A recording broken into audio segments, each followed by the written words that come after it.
bought this guitar back in 2021 just because it was a nice deal on Reverb, but when it arrived, even though it's not necessarily a model I was looking for, it was just so beautiful. It was like, okay, maybe I do need a natural deluxe in my collection. Welcome back, Troglodytes, to your daily dose of guitar information, the Trogly's Guitar Show. This is the deluxe that was responsible for putting the idea in my head that I might want one of each color for my future museum, because prior to this, I was all about the limited editions and short-run varieties. For example, we've talked about the Rocket Red Sparkle Deluxe as well as the Basalt Blue. Those are my all-time favorite. Anytime one of those things shows up, I make sure to put an offer in. I've had a few over the years, but currently just have the two blues, still looking for that right red.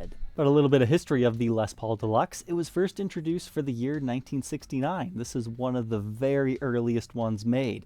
It doesn't have the Les Paul Deluxe silkscreen. It actually put it on the truss rod cover. But this was an evolution on bringing the Les Paul back, because you gotta remember, after 61-ish, they went away until 68 when they came back with the P90 pickups. Then they decided to try mini humbuckers in here and birth the whole model. Now you gotta remember, 68, 69, 70, we're going through a lot of changes. Most early deluxe will have a volute, but the earliest ones do not. And most of them will have the pancake body construction, but again, not the very earliest ones. So generally speaking, your early era deluxe, 3-piece mahogany neck, pancake body construction, maple top, and people think of Pete Townsend or Scott Gorham out of Thin Lizzy when they think deluxe, among many of others. But as with most Gibson Les Pauls, it's around 1975 when they start to transition into some new changes as Gibson Nashville opens up. It's transitional as far as getting rid of the pancake body. The one we're looking at today is a solid body version. But most importantly, we have the introduction of the 3-piece maple neck. It's not until about late 81 into 82 that they start to transition away from this back into mahogany. So in many ways, this is kind of like a Gen 2 Deluxe, depending on how you want to categorize things. But you will see we're rocking 3 pieces of maple for the top. That's very common on these. I kind of like this one because I'm not going to say it matches perfectly. Like, you can obviously see that this one's very different from our straight grained pieces over here, but it looks nice. It works well together. Typically speaking, it's the gold tops that everybody wants when they're buying a deluxe, because then you don't see that stuff and it's such an iconic color. But every year after 1976, the deluxe's production numbers just go down, down, and down because the full humbuckered Les Paul standard finally came back. But eventually you can get so deep into the 80s, they want to start using up parts. They have some really nice 2-piece flame and or quilt maple top versions. We've documented one. But then by 86, most of your deluxe are gone by that time. But not for long. I think the first time they bring them back is around 1991. And then currently, we actually do have a 70s deluxe in production. But here's the nice thing to know about this. P90s swap in perfectly. They're the exact same size. And around the time that they swapped into the maple neck, they introduced a Pro model that actually came stock with the P90s. They also got the ebony fretboard to make them a bit different. They got the speed knobs, the upgraded Schaller M6 style tuners. So that's an option if you want one that's stock. But these tend to be so heavy. But then again, these aren't known as being feather light either. So there we go, a crash course on the Gibson Les Paul Deluxe. It's not everyone's favorite model, but it has its place in 70s history. However, there's one more thing that makes this one unique enough to review. Look at our headstock. Absolutely beautiful, right? Nice, crisp, clear lacquer. Is that what it is? No. If you look at it long enough, you get double vision. That is an interesting mistake. We'll take a look at that over on the workbench. It looks like they just double applied the decal and then maybe painted it over. I don't know. It could just be that the decal moved when they were installing it. But that's something you can only notice when you get it in the light. But don't worry, it's still a first quality guitar. But I guess that's another thing we can talk about. 1977, that's the first year that this style serial was used, the year, day, year system. I think it was around mid-77 when they introduced that, so this is a fairly early one with the new style. But to learn more about this one, let's go ahead and throw it on the workbench, finally give it a nice deep clean, and then we'll get to a small playing sample.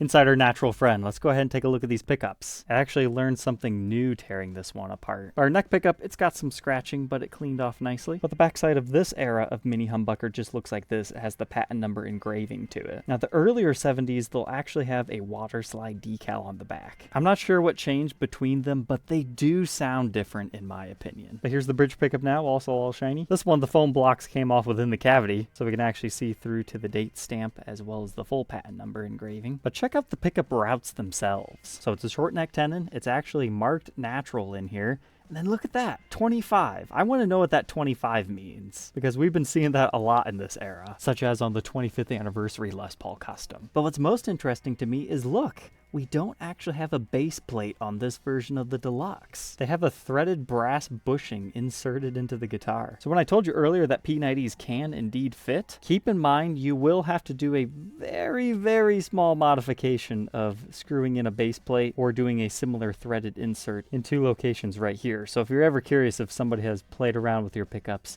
take them out of your Deluxe and look. However, if you get one of the earlier Deluxe, the same thing is true, but the base plate would actually cover over it. But within the circuit, the bridge reads 6.39 k ohms, neck position 6.24, and the middle, just for fun, 3.75.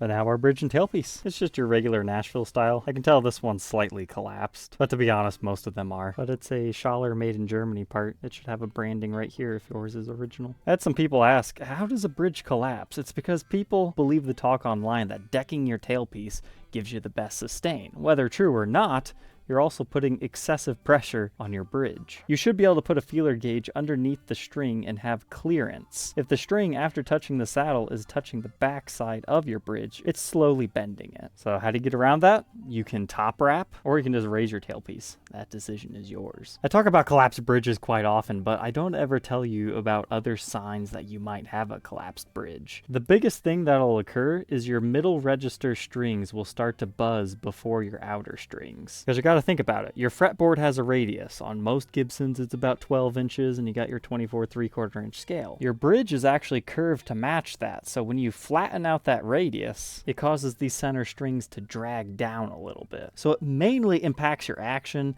However, it can have very minor nuances with how your intonation is set, but mainly it's just an action and string buzzing thing. Here's what I'm talking about with a feeler gauge. You should be able to get it underneath the string without having to pry it up. So I raised the bridge, and I still can't get proper clearance on like the low E or the high E, but I don't really want to take the tailpiece up even further on this one, so I would suggest top wrapping this one. Another thing to check is to make sure your intonation is set. This thing was kind of all wonky with all these saddles up here. Now it's a little bit betterly intonated, but where that saddle is affects how much room it has for clearance as well. So just something to keep in mind. There's nothing you can do for a collapsed bridge. I mean, can you vise it back into shape? Yes, but once the metal's bent, it's just gonna bend back again. It won't last as long as the first time. But here's a look at the tailpiece on this one. It's full weight and original. I've always been a big fan of a Deluxe's reflector knobs. They just look so cool. And sadly, it's a hard part to replace if something ever goes wrong with them or you're trying to restore. They are labeled 2 volumes and 2 tones.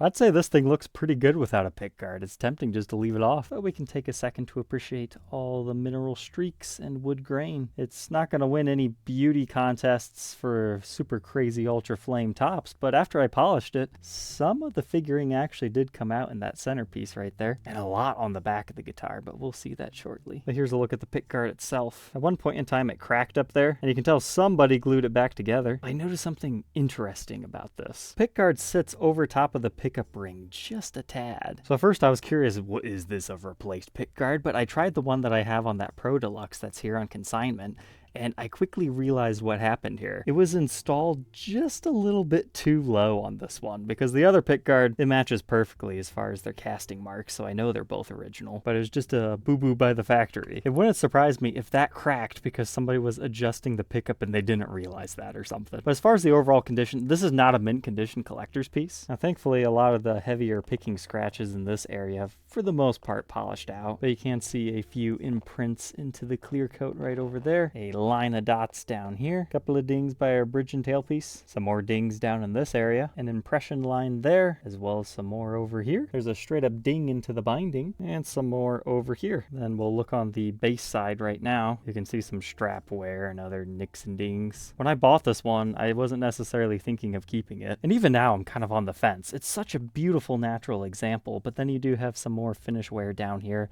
likely from a strap rubbing against it. My thing is, it just presents so well as a natural deluxe, and you don't have to be scared to play this one. But this is a 3-piece maple top, solid mahogany body. This is before weight relief, but then we've got that 3-piece maple neck with our rosewood fretboard. Our frets have been shined up to perfection. We got all the gunk off of the fretboard and we conditioned it, and it actually looks pretty nice now. However, we definitely have fret wear pretty much all throughout it. This was a well-played little deluxe. Now, I don't believe any of this wear is actually going to cause any playability issues, but hey, we'll have to plug it in and find out. Still within level recrownable status, in my opinion. But you also have to be aware, these are low, wide frets of the Norland era. They're not giant by any means. So if you're used to modern frets, you might think it's time for a refret. As far as our neck depth, 0.83 first fret neck depth, and 0.92 by the 12th. It's a pretty slim C-shaped neck profile. Here's a look at that neck profile, first and 12th. Now on to our double vision headstock. That's just a lot of fun. I have seen this a few other times, but it's just something that makes me smile. I wouldn't ever want it on like a first quality guitar, but now that it's got so much age to it, it's just like, haha, I want to know why it wasn't marked a factory second. Here's our truss rod. It's in good shape. It's a bit stiff, but still works. And when you get this in unflattering lighting situations, it's got lots of scratches and a couple of dings up here at the top. But here's a look at our deluxe truss rod cover. Got some nice aging to it. Small crack up here at the top ring, but that is very common. In fact, we're lucky it didn't chip all the way. Now let's flip on over to the back. The maple neck era of Gibson. It's definitely an acquired taste. I've come to really appreciate them, but the first time you see this color combination, natural with the maple, most people go, ugh, that's not what I'm used to seeing, but it does grow on you eventually. The back on this one, it's not in too bad a shape. You got a couple of impressions down here. It's mainly just the strap button wear through the finish on the edge is the biggest condition knock on this particular one, outside of some clear coat dings. Here you can see the other side of the strap wear area. But we've got our thick binding in the cutaway. This edge is actually pretty clean. Now check this out. So there were variances of how some employees installed the pickups.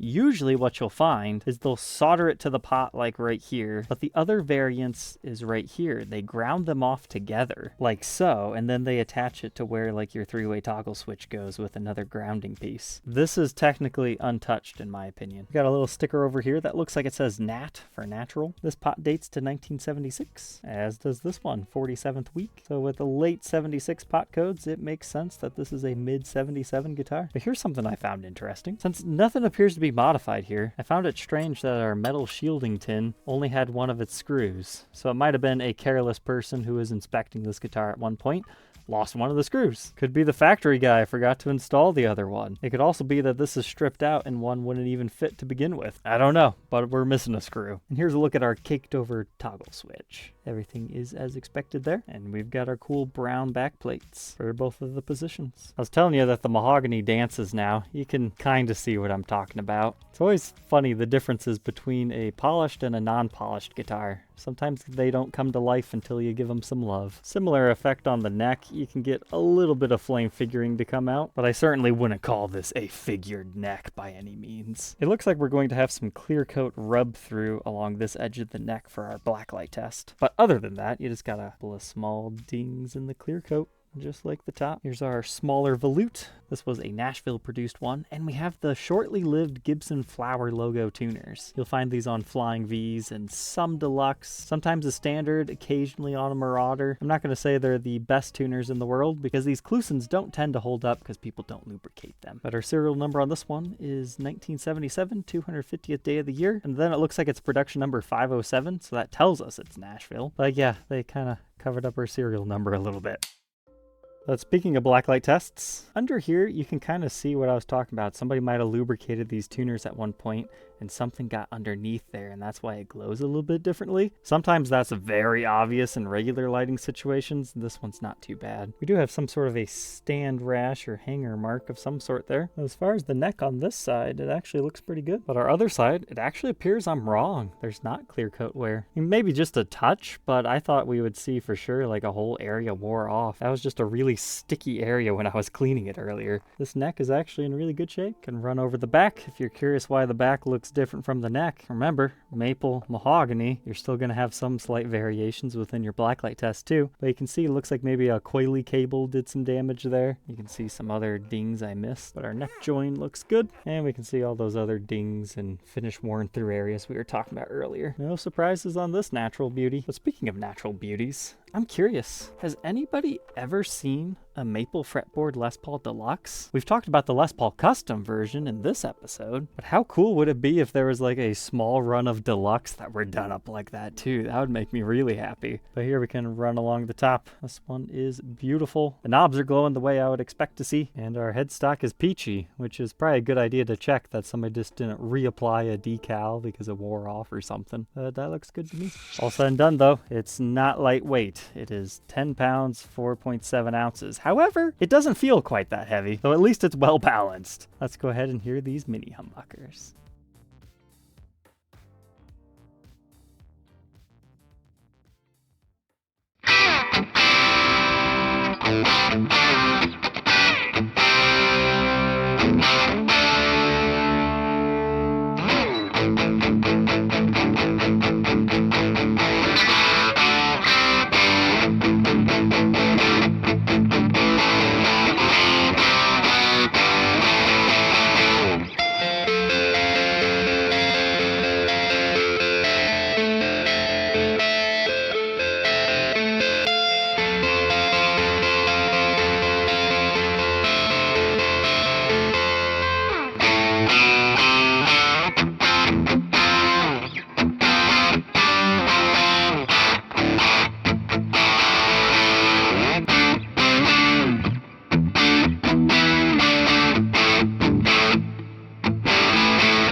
That was certainly fun and appropriate. That's just with a little bit of overdrive on it.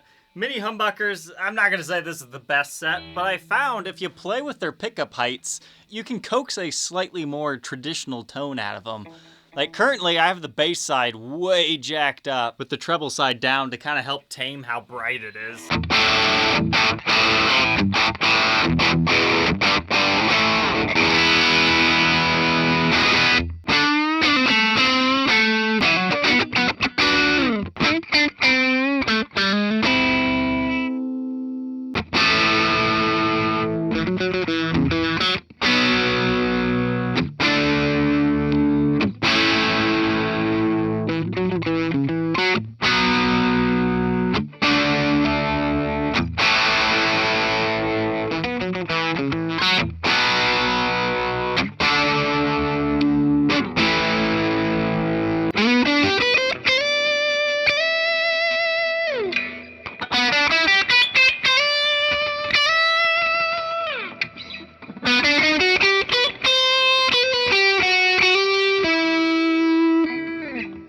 With the gain high up,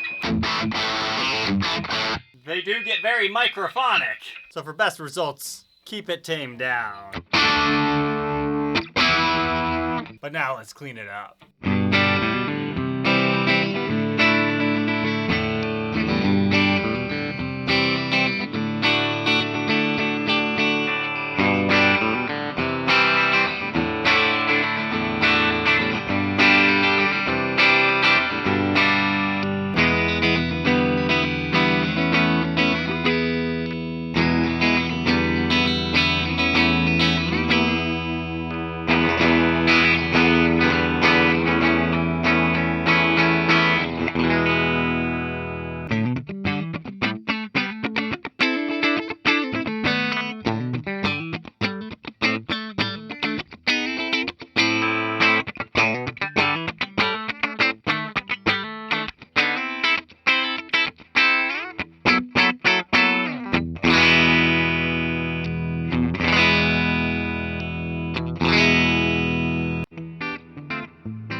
got a little bit of control with your tone knobs, but not a whole lot. But I found that neck pickup actually sweetens up quite nicely around that 7-ish mark when you're doing finger picking stuff.